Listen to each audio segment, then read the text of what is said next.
Hello, I'm Joel Hargis with the Florida Aviation Network.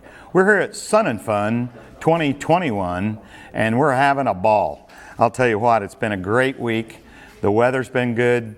The Blue Angels are here and their new Super Hornets and they're screaming around the field. And man, if you're not here, you need to plan on getting out here because the show will be going on through the weekend. It doesn't end until Sunday evening.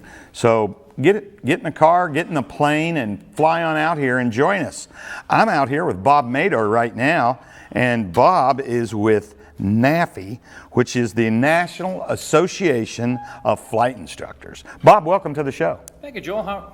Glad to be here. I'm glad you're here. So, National Association of Flight Instructors, what's your mission in the association? Our mission is to help instructors be better instructors. Helping them be more professional, helping them raise the bar, and when we have better instructors, we have a better aviation community, and all of the good things that come from that, ranging from safety to professionalism among private pilots, all the way up through ATP. And I couldn't agree more because, the flight instructor is so critical for the enjoyment of the pilot, for the safety of the pilot, for promoting aviation, right? I mean, the best form of advertising is word of mouth. Absolutely. And so a great instructor is what makes the whole thing better. So tell me, how do you, it's an association that CFIs join. Yes. And so explain how you recruit them and your format for making them better. Okay, well, excuse me. We recruit them, again, part of it's word of mouth. We do have advertising in the various magazines out there. A lot of our members come from referrals by established CFIs. Go to our website. It's a simple operation. It only hurts for a second. I like to tease people about that. But there's a small fee for becoming a member. Sure. Obviously. I'll get the plug in now. www.nafinet.org. Join up. And the way we help people is we have a terrific hardcover magazine, bi-monthly magazine. Hardcover. Well, not hardcover. I shouldn't say that, but it's a paper magazine. I'm differentiating it. Yeah, it's a glossy. Thank you. It's slick. It's a great magazine. It's gotten a lot of great reviews from people. It's written by our members for our members. We have a terrific editor in David Hipschman. We have that. We have the weekly electronic newsletter. We also monthly put on Mentor Live.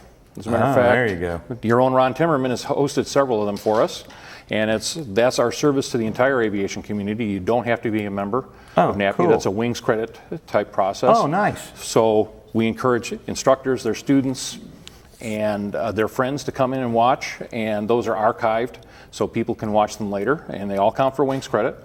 We also have something called the Professional Development Program, and that's a member benefit. Right.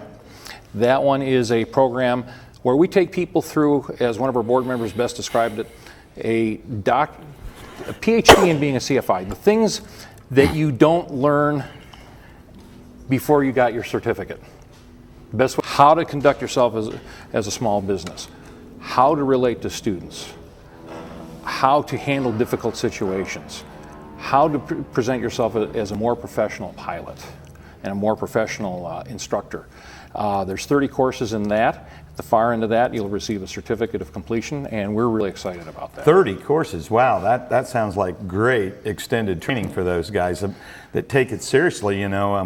So many instructors are younger and they're working their way, they're building time towards their ATP. Yeah, and I've got no problem with that, and none of us at NAFI have a problem with that. There's nothing wrong with being on the way somewhere and getting the experience of being a CFI, or by being a CFI, I should say.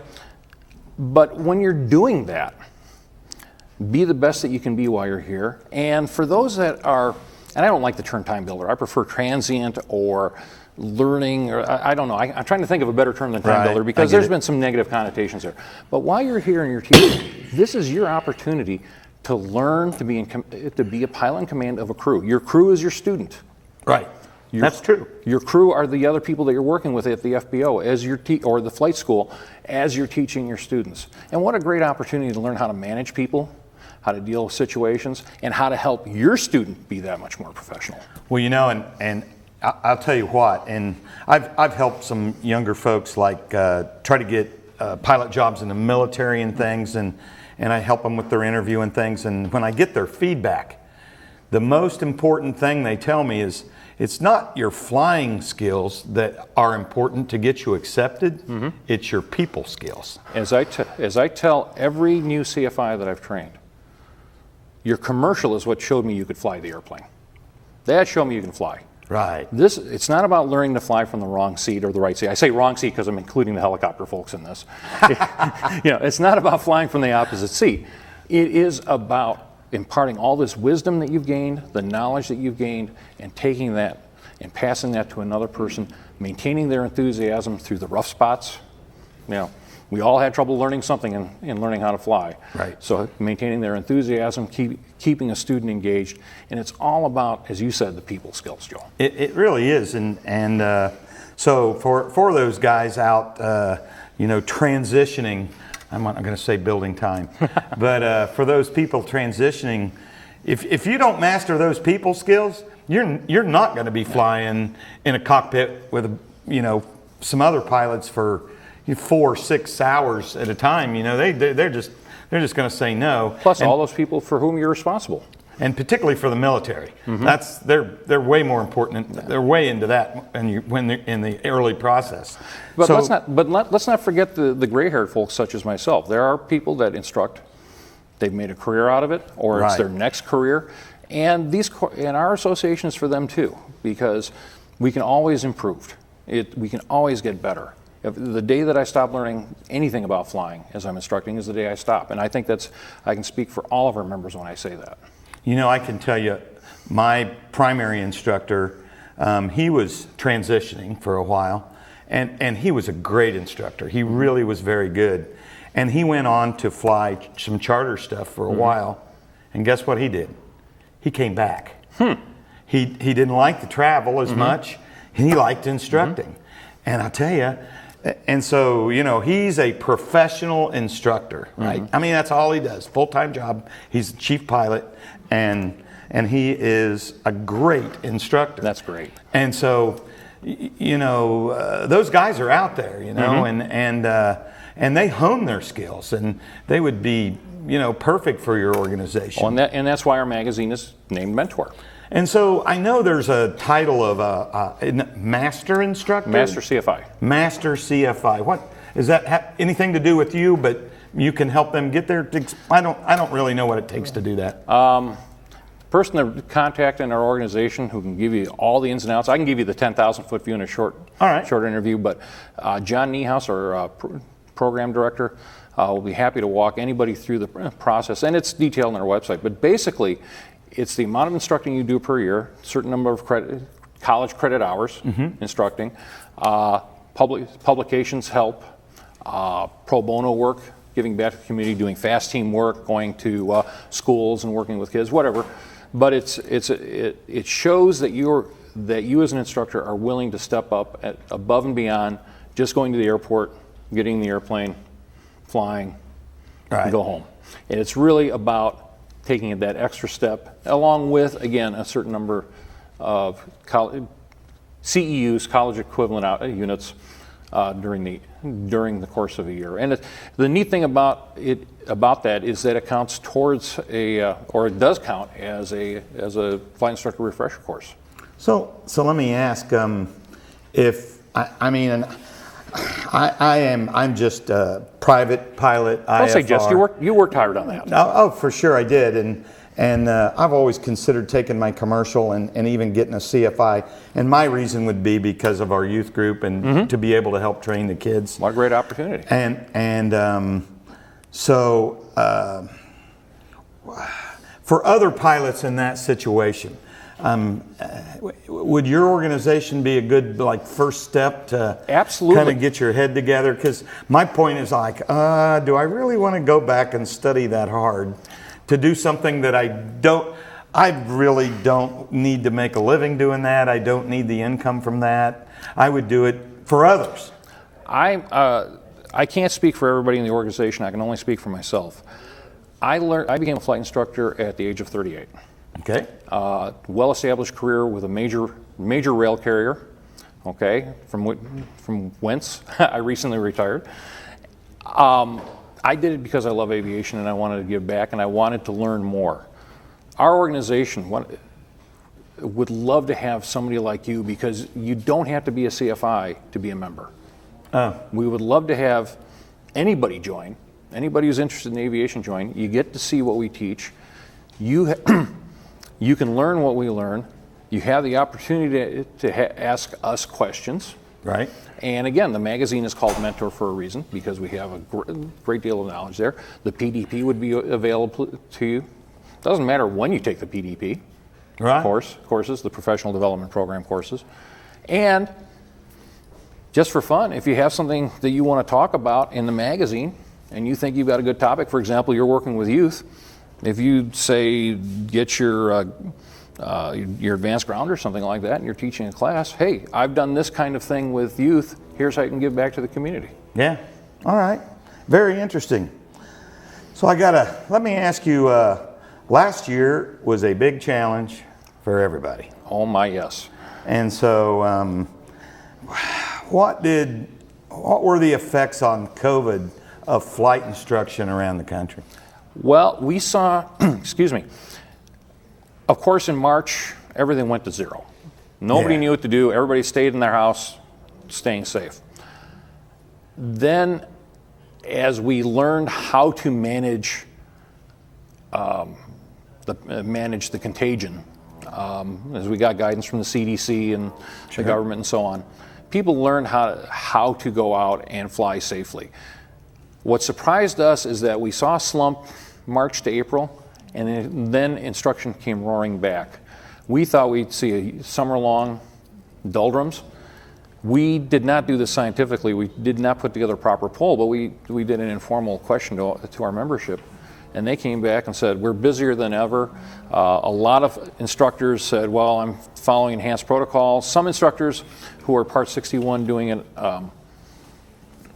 it as an independent said, well, I'll only fly with people I know personally, that type of thing. But everybody took the proper precautions, as near as I can determine. Obviously, I can't see the entire country, but I think people took the proper precautions. We've learned a lot about how to protect ourselves. And schools I've talked to are busier than ever. People are going out there and flying. The neat thing is that, as we're doing here, people have learned how to be their own tech directors. People have finally learned how to do a Zoom meeting and how to light them and how to mic them and all that. And I say that with a bit of humor, but I've done a lot of remote teaching. You know, when in the St. Louis area, we couldn't go. We were in lockdown, and so, okay, we're still going to do ground. We're just going to do it this way. Sure. And it's worked. It's funny. I know there was a lull at our local flight school, but it seemed by July and August, not only did it pick up, it really picked up. It really picked up. And pent-up demand from just a few months of, oh, you can't do anything, to, by gosh, I'm going to do it. I think that's part of it. We'd have to go out and get Gallup to figure it all out first and all that. Yeah. But I think that's a big part of it. So, at least I think we're on the downside of that, right? Oh, I hope so. And so let me see here. In talking to you about some things, positive impact on safety and student retention. Okay. That's what. Expand on that. Okay. That's where the professionalism comes in. Okay. Okay. What was it? In 2011, AOPA did the survey. Why are student pilots leaving? Well, it's because they had a bad CFI.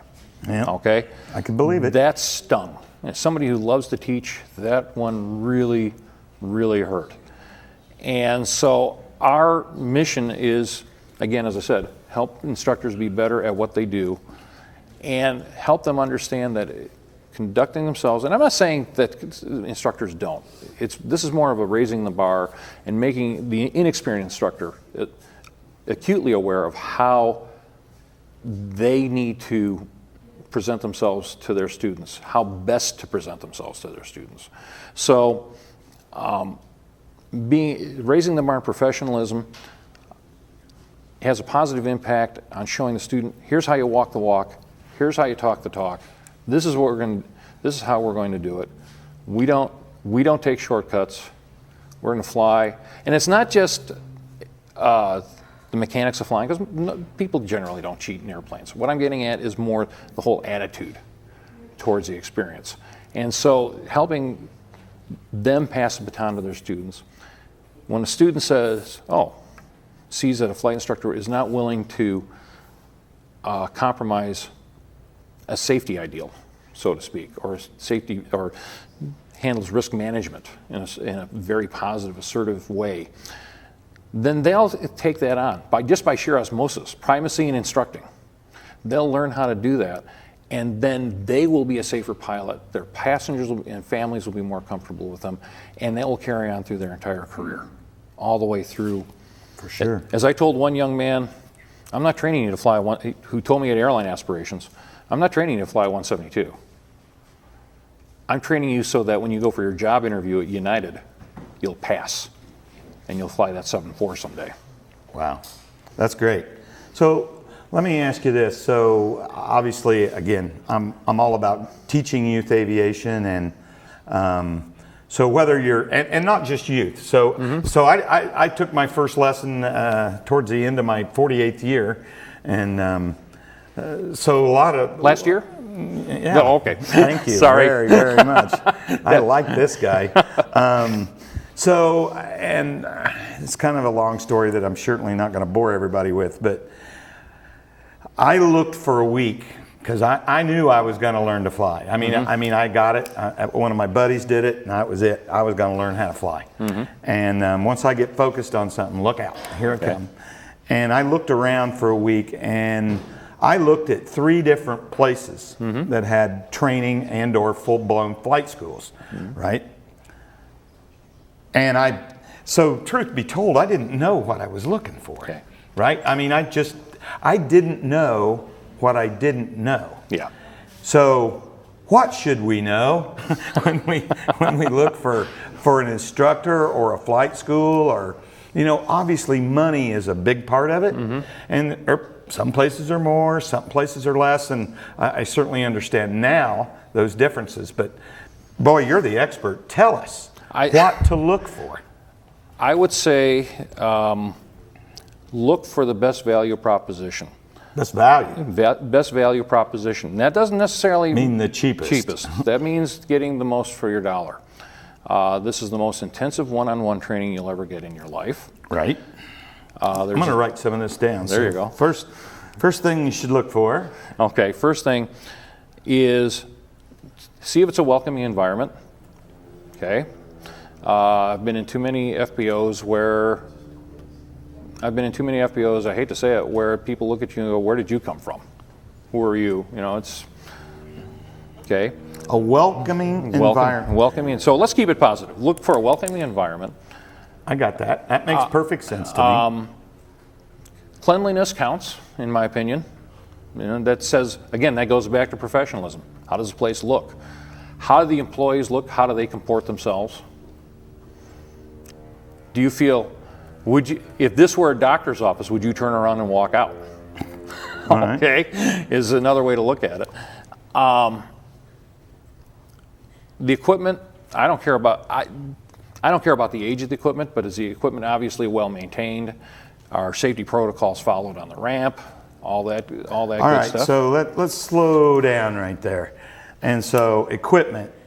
The problem is when you don't know nothing about flying, you're right, it could be old aircraft, but how do we know if it's well maintained? Well, one good way is go in with an experienced pilot that you know and just say, hey, do you mind if I look at the logbooks? If a school is proud to show you the books or show you that, hey, we've done the maintenance, this is how we do the maintenance, or they're willing to talk to you about how they do the maintenance, or will walk you out to the hangar, I feel pretty good about that. You know, it's funny that with the school that I ended up going with, they had a board on the wall. Exactly. You know what? And on that board, and it was a big decision maker for me, on that board, the 200-hour inspection, when it was done, when it was due. And who did it and all that other, yep. And every instructor, their what rating and when, and all that data was on a big old board. And I'm like, nowhere else had that. See, and that to me is a great indicator. The other people, but it doesn't have to be on a board. Just be, if they're willing to talk about their maintenance and demonstrate that they do it, that's what I'm talking about. Whether it's verbal or they're willing to show you the books, or whether if they say, "Ah, don't worry about it," okay. Yeah. And then finally, interview your instructors. Interview your instructors. Look, we're all trained to the same standard, and I'll say you could have two. Say I had somebody else sitting next to me, and you were trying to choose between us. Sometimes two people don't belong in the same room together. That's right. They're nice people, but it just doesn't work. The chemistry's not there. Find the instructor that resonates with you. Yep, I completely agree. So we're about out of time. So I want to review these for people. If you're looking for an instructor, look for a welcome environment. Look for the cleanliness and the looks of the place. If they take care of the place, chances are they'll take care of you. The equipment is critical. And so ask those questions. How often are the planes maintenance? That kind of thing. And interview your instructor. Bob, thanks for coming. I appreciate it. I appreciate your time. Thank you. Great information. So I encourage everybody to, if you're thinking about becoming an instructor, go to NAFI, check out their website. It really might help you get to where you want to be. I'm Joel at Sun and Fun. We'll see you on the next show.